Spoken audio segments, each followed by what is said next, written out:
হাতিয়ায় অস্ত্র গুলিসহ আটক ৩ দুর্ধর্ষ ডাকাত। নোয়াখালীর দ্বীপ উপজেলা হাতিয়ার টাঙ্কিঘাট এলাকায় অভিযান চালিয়ে ৩ ডাকাতকে আটক করেছে কোস্টগার্ড। এ সময় তাদের কাছ থেকে ৫টি আগ্নেয়াস্ত্র, ২ রাউন্ড কার্তুজ ও ২টি দেশীয় অস্ত্র জব্দ করা হয়েছে। রোববার রাত থেকে সোমবার ভোর পর্যন্ত এই অভিযান পরিচালনা করা হয়। অভিযানে সহযোগিতা করে নৌপুলিশ।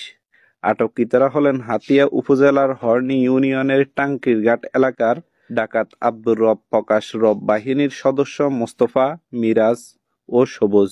কোস্টগার্ড মিডিয়া কর্মকর্তা লেফটেন্যান্ট কমান্ডার হারুনার রশিদ জানান, গোপন সংবাদের ভিত্তিতে টাঙ্কিরঘাট এলাকায় অভিযান চালায় কোস্টগার্ড। এ সময় পৃথক স্থান থেকে দুর্ধর্ষ রব বাহিনীর ৩ সদস্যকে আটক করা হয়।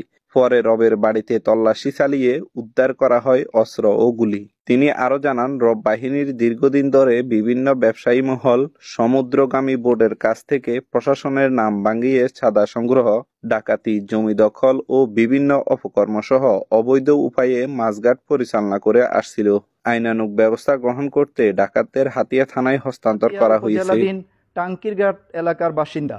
পরবর্তীতে আটককৃত ব্যক্তিদের বিরুদ্ধে আইনানুগ ব্যবস্থা গ্রহণের নিমিত্তে হাতিয়া থানায় হস্তান্তর কার্যক্রম প্রক্রিয়াধীন। ধন্যবাদ।